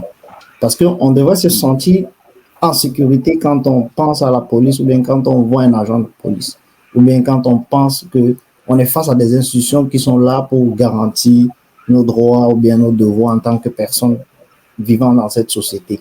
Mais si on a le cas contraire, bien si on a le chemin, plutôt si on va dans le sens contraire, c'est très dangereux parce que il n'y a plus de confiance entre eux et nous. Et puis, tout de suite, on ne se sent plus en sécurité face à la société, face à eux-mêmes, les institutions, face à la police qui est censée nous protéger. Donc, moi, je vois ça sur cet aspect. Voilà une conséquence directe. Bon, maintenant, du côté des institutions, qu'est-ce qui se passe? C'est que si ils ne sont plus capables de nous garantir cette sécurité, alors les gens vont commencer à se décourager et puis bien venir tout ce que je citais tantôt, le manque de confiance et puis la perte de la sécurité face à eux. Je vous remercie. C'est effectivement un déterminant très important. D'ailleurs, un sondage léger qui avait été produit et commandé par l'Association des études canadiennes qui fait de la recherche justement de type universitaire. Il y avait une comparaison entre la confiance dans les services de police au Canada et aux États-Unis qui attestait que dans l'année 2020, chaque pays a perdu à peu près 10% de la moyenne du taux de confiance envers ses institutions policières. Donc, le Canada partait avec un taux de confiance légèrement plus élevé que les États-Unis, d'environ 15%, mais tous deux là, perdaient environ ce 10%-là, les États-Unis légèrement moins. Donc, on voit que la perte de confiance est un élément important, mais très important. Cette perte de confiance-là, c'est une chose, mais c'est aussi un sentiment concret et même une réalité de perte de sécurité également, parce que non seulement on se fait contrôler peut-être plus justement lorsqu'on a une interaction avec la police, lorsqu'on est une personne de la communauté de diversité, mais en plus, on a moins le support de ces courroies d'intervention-là, de ces forces-là, donc là, des fois, pour nous aider, nous, à se protéger contre une injustice sociale. À ce moment-là, on peut se poser une question justement un petit peu plus sur qu'est-ce qu'on fait avec ces connaissances-là. Donc, je pose la question pour commencer à Mumbai. Quelles sont les mesures mises en œuvre par le Canada et peut-être dans votre cas plus concrètement par la Ville de Québec, exemple, pour contrer ce profilage-là racial? Qu'est-ce qui se fait en ce moment à Québec et au Québec et dans le Canada pour pas juste en parler, mais régler le problème? À Québec, rien. C'est clair, la réponse est simple, c'est rien. pour le Canada, je laisserai aller peut-être nous apprendre un peu plus là, sur les mesures qui sont mises en œuvre sur d'autres juridictions. À Québec, ce n'est même pas reconnu. Le profilage n'est même pas reconnu ni par le maire de Québec, M. Labaume, qui a recruté Mme Florence Harris pour la conseiller sur les questions de la diversité. Et cette dame, tenez-vous bien, elle a publié une interview dans Le Soleil il y a quelques mois où elle nous dit que ça n'existe pas au Québec parce qu'elle elle marche bien dans la rue, les policiers ne l'ont pas interpellée. Donc, si elle n'a pas été interpellée, ça veut dire que d'autres n'ont pas été interpellés. Je vous dis, j'étais fâché là, j'étais en colère quand j'ai lu cette interview. Voilà une personne qu'on a recrutée pour résoudre les questions liées aux personnes racisées et qui elle-même nie la question du profilage racial. Et je vous dis, on a fait les manifestations, les fresques de rue là, et la murale Black Lives Matter, on a fait le 6. Je vous dis, depuis le 6 août, là, les témoignages que je reçois à la fois des personnes noires et des personnes blanches sur le profilage racial qu'ils ont vécu ou dont ils ont été témoins, ça m'étonne. Plein de témoignages de tout le monde. S'il y a une chose sur cet enjeu de racisme-là qui dégage un consensus, sur lequel il y a un consensus sur le profilage racial, on peut s'étriper sur la définition du racisme systémique, mais ce qui m'a frappé à Québec depuis un mois du moins, depuis qu'on a fait les œuvres là, Black Lives Matter, tout le monde admet qu'il y a le profilage racial à Québec. Et pourtant, le service de police ne le reconnaît pas. Le maire de la ville de Québec ne le reconnaît pas. Et sa conseillère qu'on a recrutée pour parler de la question de l'inclusion, du racisme, ne le reconnaît pas. Donc, on est dans le déni total. Et qu'est-ce que ça envoie comme message? Quand vous êtes citoyen et racisé là, à Québec, vous voyez votre service de police et votre maire qui nie ce dont vous vivez, ça veut dire que on ne vous reconnaît pas comme citoyen de votre ville. Vous êtes un sous-citoyen dans le fond. Parce que c'est ça, à la question précédente, Guillaume, quelles sont les conséquences du profilage racial? C'est l'illégitimité des personnes racisées dans l'espace public. Nous ne sommes pas légitimes. À tout moment, on peut être interpellé pour des motifs bidons. On souille notre dignité. Nous l'avons dit dans une chronique qu'on a signée avec Alain. C'est la souillure, le profilage racial, c'est la souillure de la dignité des personnes racisées. Vous n'êtes pas digne d'être dans l'espace public. Vous n'êtes pas digne d'exister. Vous êtes un sous-citoyen, dans le fond. C'est ça ce que le profilage racial nous envoie. Et donc, oui, ça il y a ça, mais il y a aussi la peur. Toute personne noire ou racisée, même moi qui suis là, quand je vois la police, je fais attention. Pourtant, une personne blanche ne sentira jamais cela. C'est la personne blanche, je me dis, combien de personnes blanches font attention à la police quand ils marchent? Parfois, la police n'existe même pas pour elles. Pour nous, la police existe. Quand nous marchons dans la rue et que nous voyons une voiture de police ou un agent de police, nous faisons attention. Donc, ça nous impose à nous-mêmes une autocontrôle, une autocensure. C'est pas normal, ça. Ce sentiment, ce que ça génère à nous, c'est pas normal, ça. Et donc, c'est tout ça que nous vivons. Bien sûr, il y a la mort. Parce qu'on a vu le 1er août à Repentigny, là, un cas de décès. À Montréal, il y a plusieurs cas de décès. On ne veut pas en arriver là à Québec. Raison pour laquelle nous, on a fait cette activité-là, ces fresques de rue pour appeler à la prise de conscience de l'existence du profilage racial ici à Québec. Et d'ailleurs, j'en profite pour appeler vos auditeurs à manifester dimanche prochain. Dimanche prochain, nous allons nous retrouver à 15h devant la murale dans le quartier Saint-Jean-Baptiste pour protester non pas seulement contre les gestes haineux, parce que juste une minute là, si vous le permettez. C'est 3 fois, rien que cet été-là, 3 fois, les personnes noires ont été victimes de gestes haineux à caractère racial. En juin, il y avait au parc Victoria des graffitis qui appelaient à abattre les personnes, je cite là, abattre les nègres. C'est ça ce qui était écrit, n'est-ce pas? Ni le maire de la ville de Québec, ni le chef de service de police n'a réagi, comme si nous n'étions pas des citoyens. En août dernier, quand nous avions posé la murale, on avait une question était posée sur la murale pour dire est-ce que les Noirs étaient des Québécois, dans le fond, c'était ça. Quelques semaines après, on avait écrit dessus « sale nègre ». Donc, 3 gestes racistes cet été-là. Et donc, nous, le dimanche prochain, on appelle toute la communauté noire de Québec, toutes les personnes alliées, à sortir publiquement, non pas seulement dénoncer ces actes, mais aussi porter la revendication de la reconnaissance du profilage racial. C'est important que nous nous fassions entendre parce que je me dis, moi, je commence à être inquiet. 3 gestes comme ça en 3 mois. Le prochain, ça va être quoi? Un geste physique, faut-il qu'on attende qu'on tire sur un noir à Québec avant que les gens réagissent, parce que c'est ça. Quand on se tait devant ces gestes, ben, on encourage les auteurs à aller plus loin. Et nous ne voulons pas qu'il y ait un mort à Québec. Alors, pour qu'il n'y en ait pas, ben, sortons, dénonçons. Le silence est complice de ces actes-là. Il faut qu'on dénonce. Donc, nous invitons la population de Québec dimanche prochain à 15h sur la rue Rial, au coin des Côtes Geneviève et Côtes d'Abraham, dans le quartier Saint-Jean-Baptiste.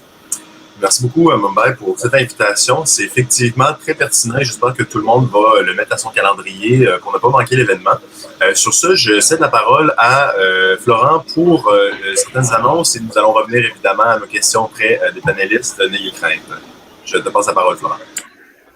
Oui, bien sûr. Vous savez, le média, il peut pas exister comme ça tout seul. On a toujours des personnes qui nous accompagnent, des personnes qui nous soutiennent quand même et qui nous permettent de tenir ce genre d'émission instructif pour pouvoir comme ça apporter des informations essentielles pour sensibiliser la société. Alors pour ça, j'aimerais remercier particulièrement nos partenaires.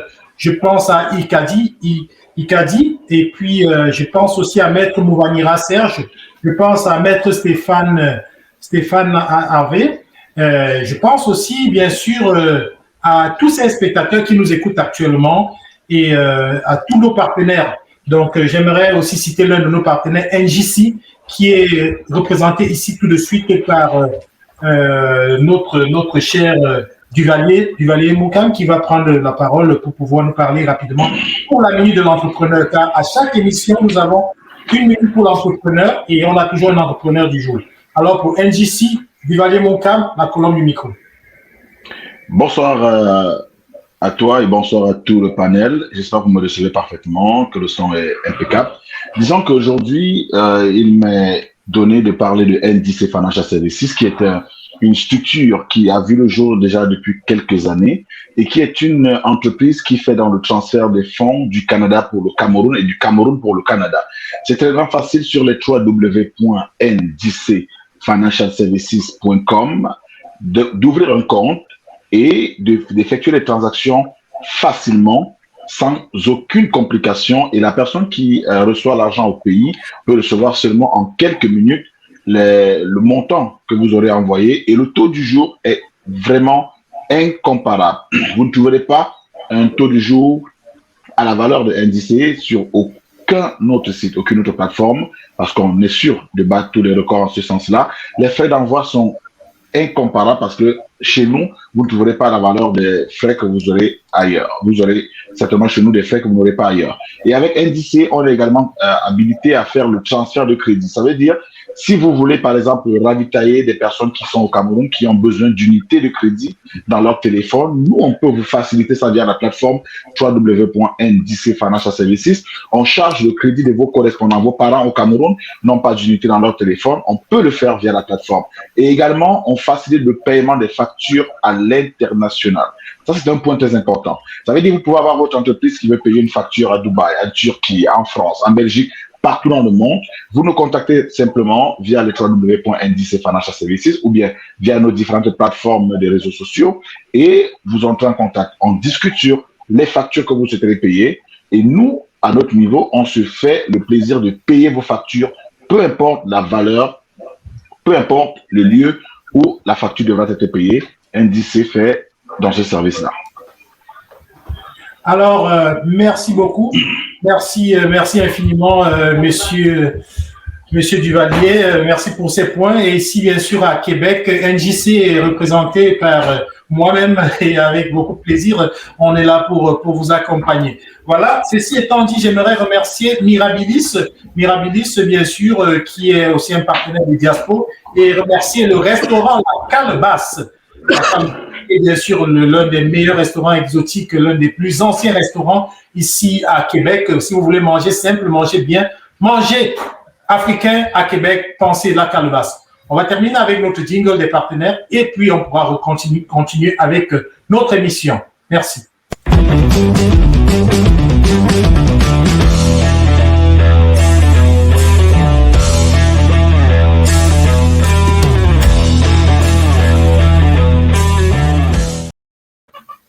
Pour la parole. Merci beaucoup, Florent. Alors, nous allons bien sûr continuer cette émission. Je remercie tout le monde d'être parmi nous. Et donc, il nous reste une vingtaine de minutes. Et pour conclure, ben là, on arrive vraiment dans une partie du vif du sujet. Maintenant qu'on sait un petit peu plus de quoi on parle, maintenant qu'on sait un petit peu plus de quoi on ne parle pas, lorsqu'on parle du profilage racial, je posais justement la question à Mumbai précédemment par rapport aux mesures qui sont prises, par exemple, à la Ville de Québec. Et la réponse, c'est de se dire, bon, mais pour l'instant, on ne prend pas vraiment de mesures concrètes puisqu'on n'adresse pas de manière réelle, si je comprends bien, le racisme. Il semble y avoir un espèce de déni, là, encore plus qu'un manque de reconnaissance. Et ce qui amène, bien sûr, une position qui est un peu intenable. Si on ne le reconnaît pas, bien, on l'avalise un petit peu tacitement. Donc, je crois comprendre au final, la lecture de la situation, c'est que les gens semblent d'accord avec la manière de nommer le racisme systémique, sauf quand ils sont eux-mêmes en position d'autorité. Et là, il y a une conséquence dans le système à le reconnaître. Est-ce que, à ce moment-là, je poserai la question à M. Alain, est-ce que vous pensez, vous, qu'il y a en fait des mesures, est-ce que vous connaissez des mesures qui sont en place, que ce soit au niveau peut-être plus proche de nous, de la Ville de Québec ou du Québec en tant que province, sinon, si on en retrouve au moins dans le Canada, de mesures qui ont été mises en place peut-être dans les récentes années pour justement adresser la question du profilage racial, ou plus que de l'adresser, du moins la contrer? Oui, écoute, premièrement, je vais juste clarifier un point que tu as mentionné au sujet du rapport sur l'affaire Camara. Ce n'est pas la police de Montréal qui a dit qu'il n'y avait pas de profilage racial dans cette affaire, c'est le juge en question qui n'avait pas été mandaté pour étudier la question du profilage racial, mais qui a quand même commenté sur, selon lui, si oui ou non il y avait du profilage racial, et il a déterminé qu'il n'y en avait pas, mais il n'avait pas été mandaté. Le juge Dion n'avait pas été mandaté par le gouvernement pour regarder la question du profilage racial. Alors, c'est pas la police de Montréal qui a dit qu'il n'y a pas du profilage racial, c'est bel et bien le juge Dion. Je veux juste clarifier ça. Je vous remercie infiniment parce que, effectivement, c'était dans l'article, donc je vous remercie de la précision. Oui. Deuxièmement, le profilage racial existe partout, dans toutes les agences de sécurité publique, dans les sociétés qui ne sont pas homogènes. Alors, les sociétés homogènes où il y a seulement qu'un type d'individu, bien entendu, il n'y a pas de profilage racial. Il peut y avoir du profilage social, parfois le profilage sexuel, mais il n'y a pas de profilage racial. Mais partout où il y a des communautés qui ne sont pas homogènes, le profilage racial, malheureusement, existe. Mbaye n'a pas mentionné ça, mais en écoutant un podcast hier, j'ai découvert que lui-même, en Belgique, je crois, avait été profilé. Tu as fait bien ta recherche, Alain. J'écoute. Par les douaniers, alors au niveau de contrôle d'identité, et puis c'est quelque chose, on mentionne l'impact que cela, Mbaye a mentionné que ça l'a affecté pendant une décennie. Ouais. Alors, c'est pas unique au Canada, c'est pas unique à Québec, ça existe partout. Bon, qu'est-ce qui existe maintenant vis-à-vis les services ou les communautés ou les villes pour essayer de contrer, pour essayer d'adresser la problématique? Ben, il y a des bons exemples. À Montréal, la Ville de Montréal a reconnu l'existence du profilage racial systémique et le racisme systémique. Même le service de police a aussi reconnu l'existence du profilage racial systémique. Alors ça, c'est numéro un, c'est une reconnaissance. On ne peut pas travailler sur quelque chose qu'on prétend ne pas exister. Okay? C'est aberrant. C'est aberrant. Alors ça, c'est numéro un. En Ontario, il existe un règlement provincial qui met des barèmes, si on veut, sur les interpellations policières. Alors ça, c'est une mesure qui n'existe, c'est la seule qui existe de cette façon-là au pays, mais c'est quelque chose de bien. Je sais que la Colombie-Britannique a quelque chose à l'intérieur de sa loi provinciale sur la police. Et ici au Québec, il y a un rapport qui a été soumis au début de l'été par un comité provincial sur la révision de la loi de la police et la réalité policière, qui a soumis de très encourageantes recommandations touchant et visant le profilage racial dans les services de police et aussi demandant des modifications à la loi de la police qui, selon moi, éventuellement, va aider à diminuer la situation, le profilage racial et le racisme systémique dans les services de police au Canada, au Québec, c'est-à-dire. Alors, tu sais, la première chose, c'est reconnaître la problématique. Lorsqu'on ne reconnaît pas la problématique, on ne peut même pas commencer à parler de deuxième étape parce que ça s'arrête là. Alors, bon, mais moi, je suis encouragé de qu'est-ce que le comité provincial sur la réalité policière a soumis comme recommandation, et aussi le rapport du fameux groupe des 7, on appelle le groupe des 7, le groupe qui a fait la recherche sur le racisme systémique au Québec, a quand même mis de l'avant des recommandations systémiques, de nature systémique, même si on n'a pas utilisé le terme systémique, les recommandations qui ont été soumises par le groupe sont de nature systémique. Alors, il y a quand même c'est quand même des choses positives. Comme je dis toujours, lorsqu'on veut, on peut, et puis lorsqu'on peut, ben on doit. Ben ça, c'est très bien dit. Effectivement, une fois qu'on sait, il faut agir. Et donc, parce que savoir, c'est pas changer. À ce moment-là, et là, je vais poser la question à tous les panélistes, puis je vais vous donner un ordre de parole. Je voudrais savoir, selon vous, justement, comment on renforce en fait nos pratiques, comment on les améliore, justement, comment on adresse autant la question au niveau plus institutionnel, comment on s'assure que les policiers concrètement suivent les mesures et s'ajustent, comment est-ce qu'on s'assure que le système de justice, le système politique se coordonne ensemble, quelles sont les mesures concrètes qu'on peut mettre en place pour justement commencer à réduire ce phénomène-là et, si possible, l'enrayer complètement. À ce moment-là, je donnerai la parole pour commencer à M. Herman. Grosso modo, qu'est-ce que vous pensez qui peut être fait pour justement améliorer nos pratiques pour enrayer le profilage racial?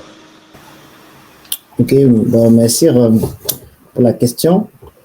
Mais c'est sûr que, comme je l'ai dit à l'entame de ce débat ou bien de cette émission, je ne parlerai pas ici avec l'œil d'un expert comme M. Alain, par exemple. Mais moi, je voulais un peu revenir sur ce que Mbaye a dit tantôt. Dit quand même que rien n'est fait. Je pense que ce n'est pas quand même très honnête parce qu'il y a quand même des actions qui sont menées en arrière au niveau des institutions, même si les résultats ne sont pas tout de suite visibles ou bien que ce qu'on attendait. Parce qu'on ne peut pas avoir une fin radicale quand même de cette affaire de profilage racial. Ça ne va pas finir demain. C'est encore un long et peut-être même interminable combat qui doit être fait. Alors, moi, ce que je proposerais, c'est que d'un point de vue d'un individu lambda, je pense qu'il faut juste améliorer ou bien faire la mise en œuvre ou bien la mise à jour des recommandations qui sont données parce que au niveau du Québec, d'ailleurs, quand je faisais un peu la recherche sur la question, j'ai vu qu'il y avait la commission des droits de la personne, des droits de la jeunesse, qui, depuis un organisme qui existe peut-être, je pense, depuis 2003, qui apporte quand même des rapports et qui donne des recommandations à suivre par le gouvernement. Alors, il faut que, à l'avenir, que ces recommandations soient prises en compte, qu'une consultation soit faite pour améliorer ce que des institutions comme ça proposent.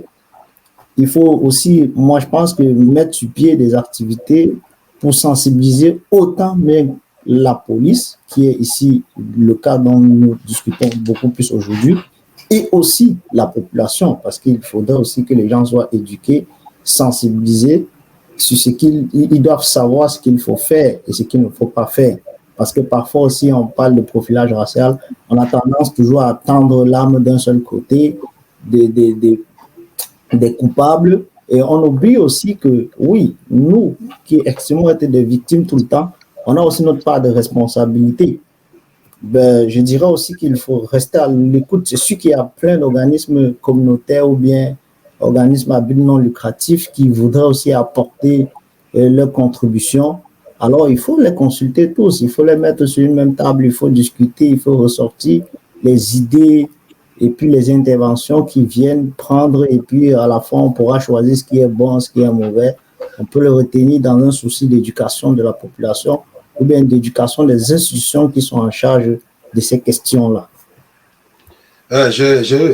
Si vous le permettez, j'aimerais demander à Herman, qu'est-ce que la ville de Québec fait?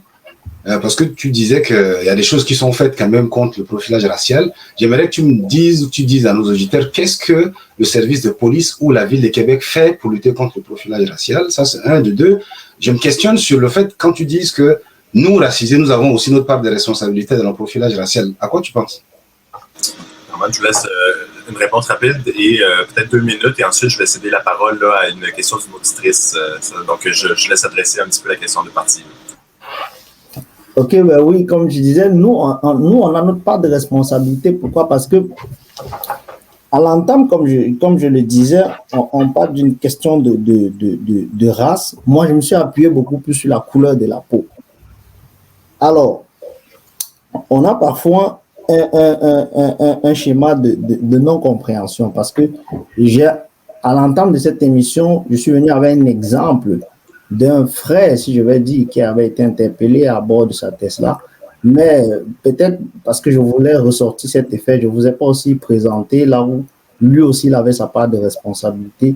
C'est-à-dire, parfois ils ont tendance à vouloir toujours mal s'adresser ou bien répondre parce que il a déjà ce rapport, il a déjà dans l'esprit que non, on l'a interpellé parce qu'il est noir.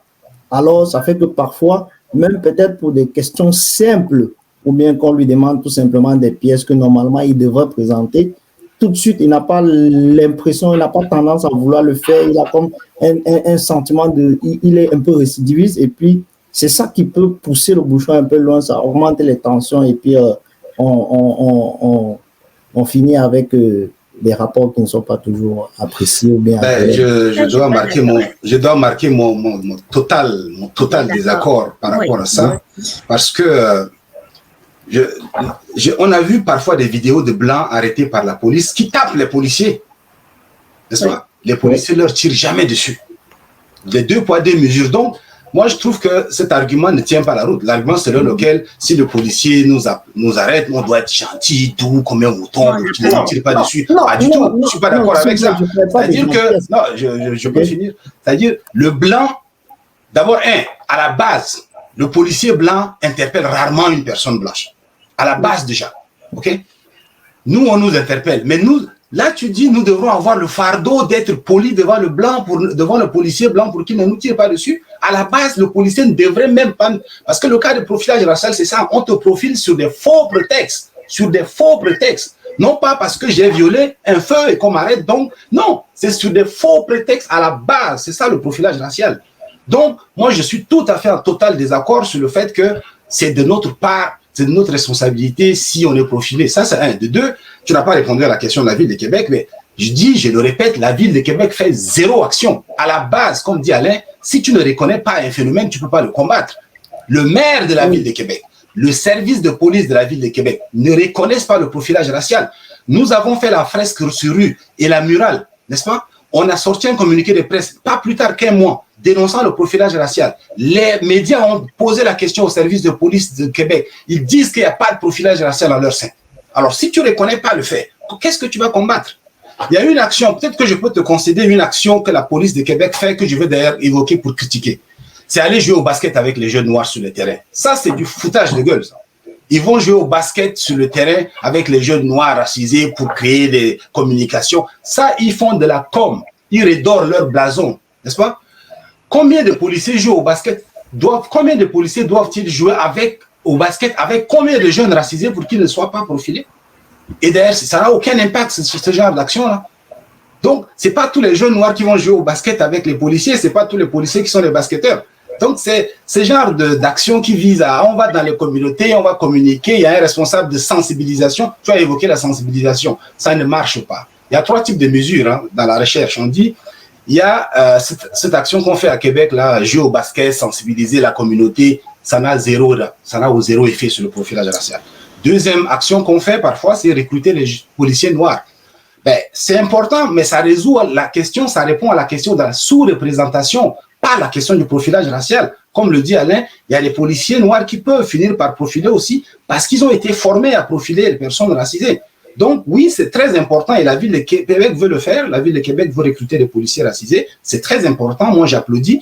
Mais ça répond à la question de la sous-représentation. Ce sont des métiers bien payés. C'est un métier de pouvoir. C'est normal que nous soyons aussi là-bas. Les mesures qui marchent, et je pense que le frère Alain l'a évoqué, ce sont des mesures de contrôle, de reddition de comptes. La police fait partie de la société. N'est-ce pas? On ne peut pas assurer notre sécurité sans notre contribution. Donc, c'est cette réforme de la police qu'il faut envisager. Donc, qu'il y ait des mécanismes de contrôle, qu'il y ait des mécanismes de reddition de comptes, parce que nous sommes en démocratie. Toutes les institutions doivent rendre compte, y compris la police, n'est-ce pas? Raison pour laquelle le parti que je représente, permettez-moi de faire une petite pub quand même, campagne électorale. Alors, le parti que je représente, Démocratie Québec, est le seul parti actuellement sur les 5 qui a reconnu officiellement depuis le 1er septembre l'existence du profilage racial. Donc, si nous sommes élus, nous allons reconnaître le profilage racial. Non seulement nous le reconnaissons, mais nous proposons, à l'exemple de Montréal, de créer une commission de sécurité, sur la sécurité publique, un lieu de débat entre police et citoyens, où la police peut être questionnée sur ce qu'il fait, où les élus peuvent demander de poser des questions à la police. Et nous avons dit que cette commission aura pour tâche de créer une politique de lutte contre le profilage racial et contre le profilage social. C'est la première fois qu'un parti politique dans la ville de Québec s'engage fermement en ce sens-là. Donc, ce qui est déjà fait à Montréal, nous sommes à la traîne même de Montréal. Là. Je vous remercie, Mumbai. Puis d'ailleurs, c'est toujours très intéressant de voir vous enflammer sur le sujet parce que justement, quand on dit que le profilage racial, ça se vit, ça se ressent, ben c'est justement ça. C'est des choses qui nous alimentent et j'espère que justement, ça va nous donner l'énergie pour, après cette discussion-là, continuer à s'intéresser à la question et agir par rapport à la question. Je cède la parole rapidement à Florent pour une réponse à Mumbai et ensuite je vais présenter rapidement une panéliste qui devait être avec nous pour l'ensemble de l'émission mais qui nous rejoint à l'instant. Mais au moins mentionner le profil et vous inviter à ce moment-là à la découvrir, bien sûr, là, dans son domaine d'études. Donc, je cède pour commencer la parole à Florent. Oui, merci beaucoup pour la parole. Tout ce que je voulais dire là actuellement, c'est que pour être équitable pour tous les autres candidats, il faut pas qu'on nous accuse de favoritistes. Alors pour tous les autres, si vous voulez, Diaspora Interaction est ouvert, écrivez-nous et nous allons pouvoir vous inviter à nos émissions pour pouvoir aussi éventuellement présenter vos plans comme Bay vient de le faire. Non mais Florent, tu vas me réinviter aussi là parce que là je t'ai invité pour parler du profilage racial et de notre action qu'on a faite depuis un mois. Oui, alors si on a un débat, définitivement vous allez être présent parmi nous avec les candidats. Bon, ok. Et puis, pour répondre aussi à Mike, toujours sur le point de qu'est-ce que la police fait, qu'est-ce que le système fait pour lutter contre le profilage racial, on aura le privilège dans quelques jours, semaines, de recevoir le chef de police. Donc, vu que la question s'adresse vraiment à la police et à l'État et au système, on va lui donner l'occasion de répondre à cette question directement et vous allez pouvoir avoir sa réponse d'ici la fin du mois prochain. Donc, c'est ce que je voulais mentionner tout de suite. Merci à toi, monsieur.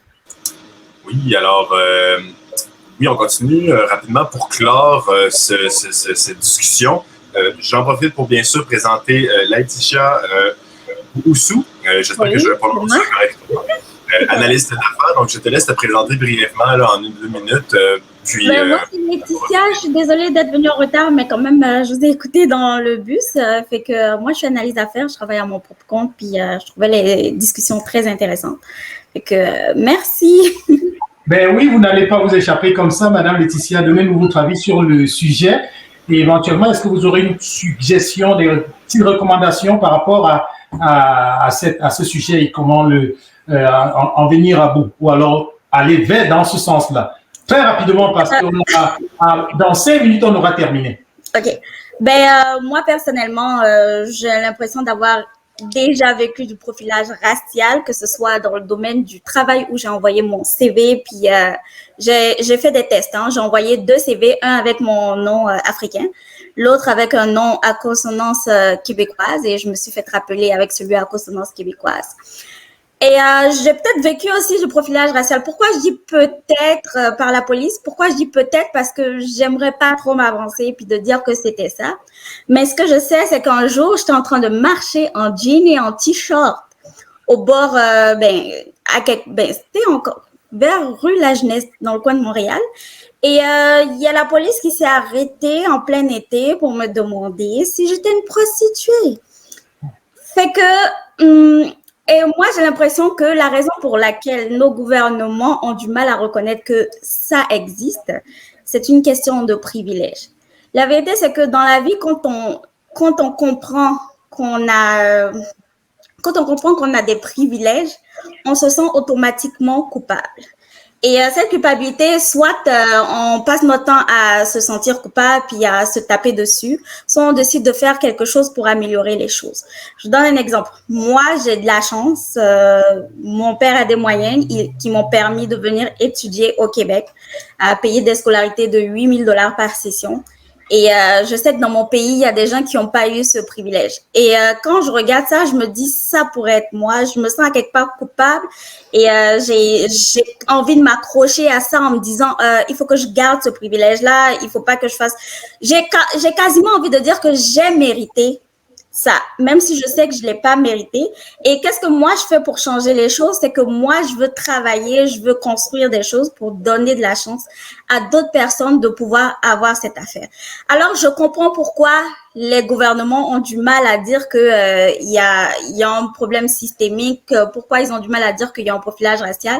C'est qu'il y a une culpabilité. Ils ont l'impression qu'on passe notre temps à les accuser en leur disant que c'est de leur faute, c'est de leur faute. Non. On comprend que vos ancêtres ont fait des choses.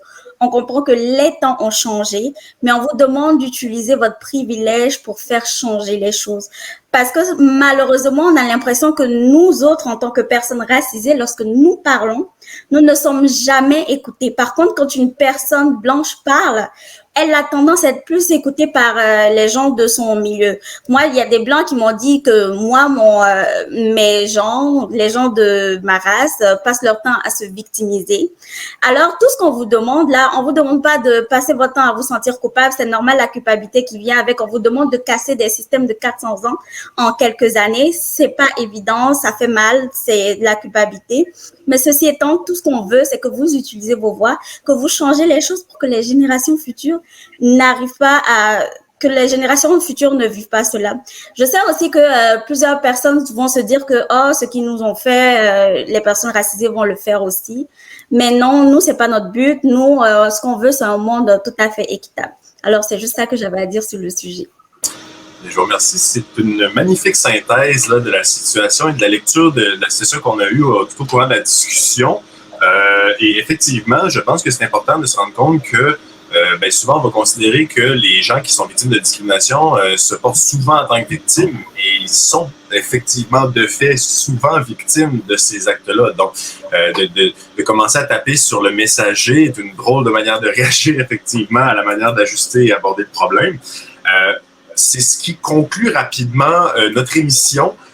J'aurais aimé ça poser la question justement, et ce sera une relance si jamais nous faisons une prochaine émission, pour savoir comment on réagit de fait et comment on aimerait réagir dans l'idéal lorsqu'on est victime de profilage racial, parce qu'effectivement, quand on parle un peu de la responsabilité, comme le disait Herman, la responsabilité de la personne qui est victimisée, mais c'est vrai qu'à ce moment-là, cette personne-là est un acteur qui doit défendre son pouvoir dans la relation de profilage, et donc effectivement, comment on fait pour bien réagir? Comment on fait pour être une bonne victime? Comment est-ce qu'on fait au niveau de la justice pour être la parfaite victime qui va faire changer la définition légale d'un problème?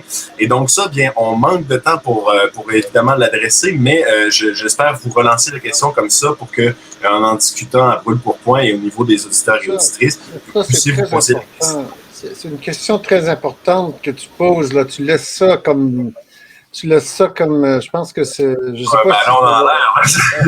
sais pas si on va être coupé, là, mais... je peux laisser le temps, bref, j'imagine, Florent, peut-être, là... Oui, je pense qu'on peut faire en matière de mots de fin, en guise de mots de fin, on peut laisser à chacun 1 minute pour apporter un avis sur cette question-là. C'est certain qu'on ne pourra pas être exhaustif, mais ça laissera au moins un bon mot de fin à chacun. Non, Oui. Alors, sans plus tarder, je laisse effectivement ce mot de la fin là. Si vous voulez nous convaincre de la meilleure manière, à votre avis, de réagir ou de se positionner là-dedans, comment on fait? Alors, je commence par Alain. Écoute, ça ne prendra pas une minute. Premièrement, Laetitia, qu'est-ce que tu as vécu? Ça a été identifié dans d'autres villes, et Québec n'est pas unique, comme étant un stéréotype associé à des femmes noires. Alors, je pense que sans que tu t'en aies rendu compte, tu étais une victime de profilage racial. Deuxièmement, écoutez, la reconnaissance, c'est primordial. Sans reconnaissance, on ne peut pas aller plus loin. Mais lorsqu'on a reconnu, alors il y a d'autres choses très importantes qui doivent se produire. C'est une participation communautaire. C'est-à-dire que là où les services de police ou les agences de sécurité travaillent avec la communauté, dans le but d'améliorer les systèmes en place, dans le but d'améliorer les politiques, les lois, etc. Alors, mais la participation, la reconnaissance, effectivement, c'est le premier enjeu. Il y a aussi une collecte de données qui est absolument importante. On a sur le panel des chercheurs et moi-même je le suis, et puis c'est très important, la collecte de données qui doit se faire, qui s'est fait ailleurs, qui a démontré des différences de traitement entre les individus qui ont amené des changements de politique, des changements de loi, etc. Alors ça aussi, c'est très important. Et il y a aussi au niveau de la surveillance et de la responsabilisation, c'est-à-dire que, bon, comme je l'ai mentionné, sanctionner les individus qui commettent des infractions, c'est très important. Mais pour que ça se fasse, les victimes, les personnes qui se sentent victimisées doivent aller de l'avant et soumettre des plaintes, que ce soit aux droits de la personne, que ce soit à des instances municipales, des endroits où on peut mettre une plainte contre le traitement reçu d'une agence, que ce soit pas juste la police, que ce soit une agence, si on se sent victimisé ou qu'on a été victimisé. Alors, c'est un travail de longue haleine, et puis, mais la reconnaissance, c'est numéro 1. Et puis, comme Mbaye a mentionné, sans cette reconnaissance-là, on ne peut pas avancer. Je vous remercie sur ces beaux mots, M. Babineau. Je passe la parole justement à Mbaye pour savoir justement là, votre mot de la fin par rapport à cet aspect-là un peu émotif et logique, là, de s'assurer qu'il soit bien, bien véhiculé par les victimes dont on parle justement. Ouais, je comprends ton terme, la bonne victime. Là, mais écoute, je partage à 100% ce qu'Alain a dit. Là. Je pense que c'est Alain, comme je vous l'ai dit, c'est un expert sur la question, et puis je pense que son avis est très éclairant. Je veux insister sur la dénonciation. La bonne victime, là, comment elle doit réagir, c'est la dénonciation. Ici à Québec, depuis 1 mois, je vous dis, quand on a fait une conférence de presse le 6 août pour dévoiler les œuvres, la fresque sur rue, là, pour dénoncer le profilage racial, on voulait avoir des personnes racisées qui devraient témoigner, des personnes noires. On en a vu, on en a trouvé. Elles ont peur de venir en public témoigner. Ça, c'est un phénomène. Et ça, on le voit. La Ligue des droits et libertés a lancé cette semaine une étude sur la question. Elle veut des témoins sur le profilage racial. Il n'y en a pas.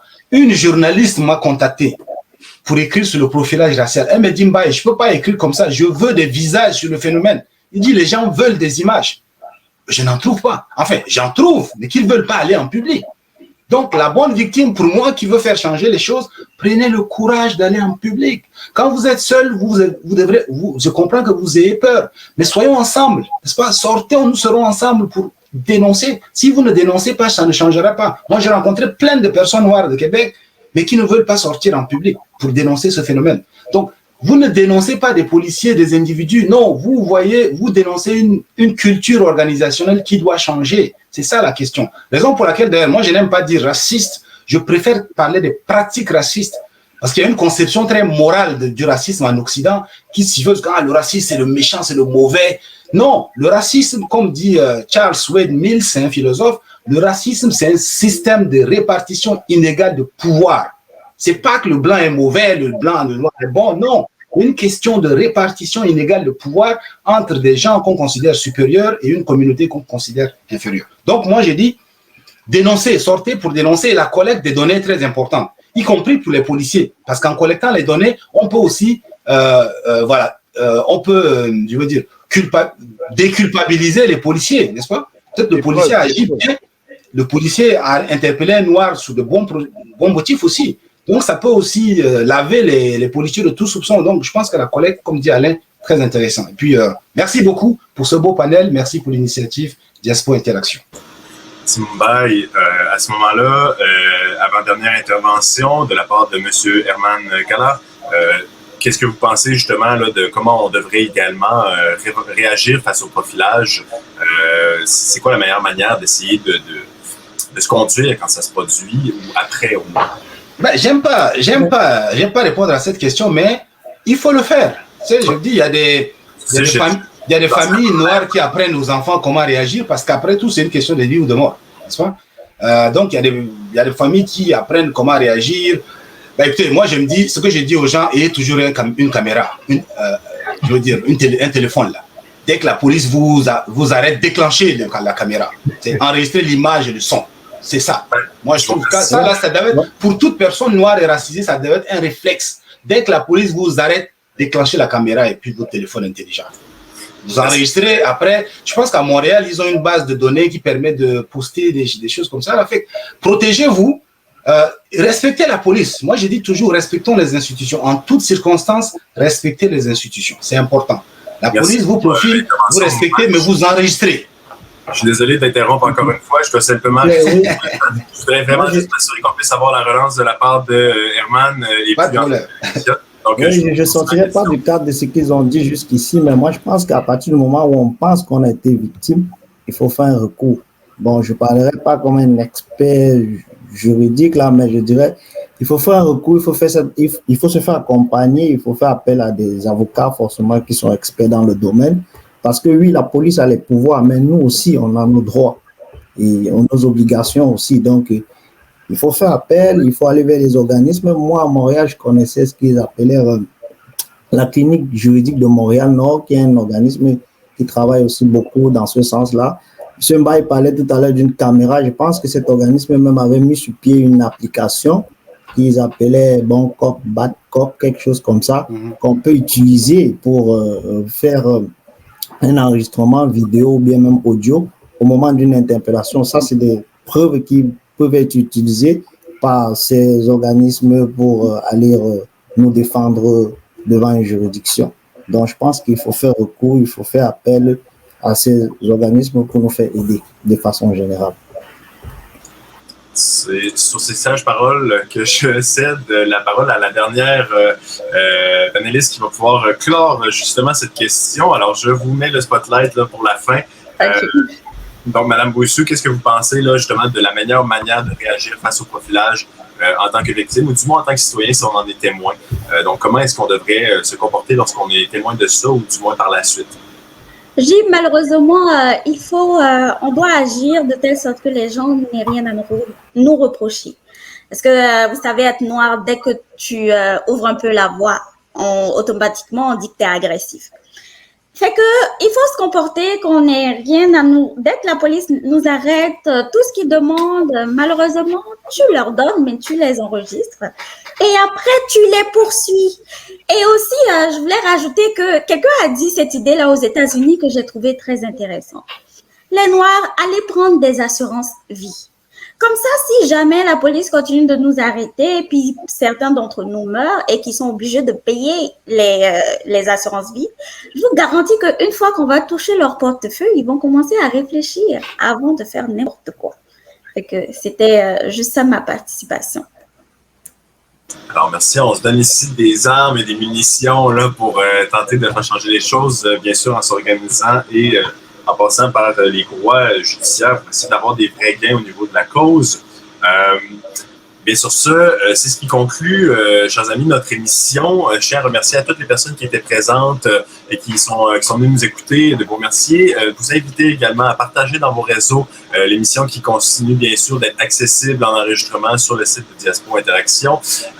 Et donc, remercier évidemment nos panélistes. Donc, je suis très content de la manière dont vous avez abordé la question et le respect dont vous avez fait preuve tout au long de l'émission les uns envers les autres. Et j'ai bien sûr aimé là, les balances bien énergiques qui nous démontrent que c'est des sujets qui nous animent, bien sûr, avec fougue et passion. Et j'espère que vous aurez cette même fougue et passion pour poursuivre la discussion et l'amener dans votre entourage et justement qu'on continue de s'informer pour mieux s'organiser et agir. Je conclus en recédant la parole à ce moment-là à Florent, si tu avais un mot que tu voulais dire à nos auditeurs et auditrices pour terminer. Alors, j'aimerais dire merci à tous nos téléspectateurs. Merci surtout à toi, Guillaume, de prendre de main de maître cette émission comme ça.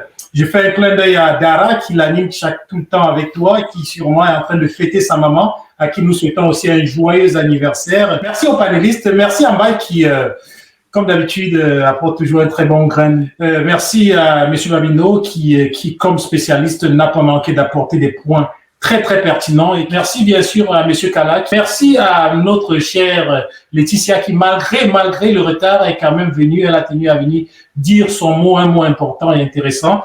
Et j'aimerais donc faire un clin d'œil pour terminer à notre partenaire, Monsieur Dr Gaston Bohou, qui est en convalescence. Nous lui souhaitons un propre rétablissement et qu'il nous revienne très rapidement. Merci à tous nos téléspectateurs. Merci à vous. Diaspora Interaction, votre média, votre voix ici au Québec, au Canada. Sur ce, je suis Florent Tchatchoua, le fondateur, et bien sûr, toujours à votre service. Je vous souhaite une bonne fin de journée, un bon dimanche. On se revoit pour cette émission dans 2 semaines. On se revoit aussi avec l'invitation de Mbaye dans quelques jours. Vous allez avoir toutes les informations avec Diaspora. Et j'ose espérer que, entre-temps, vous vous porterez bien. Sur ce, je vous souhaite une bonne fin de journée, un bon dimanche et à dimanche prochain pour d'autres émissions. Bonsoir.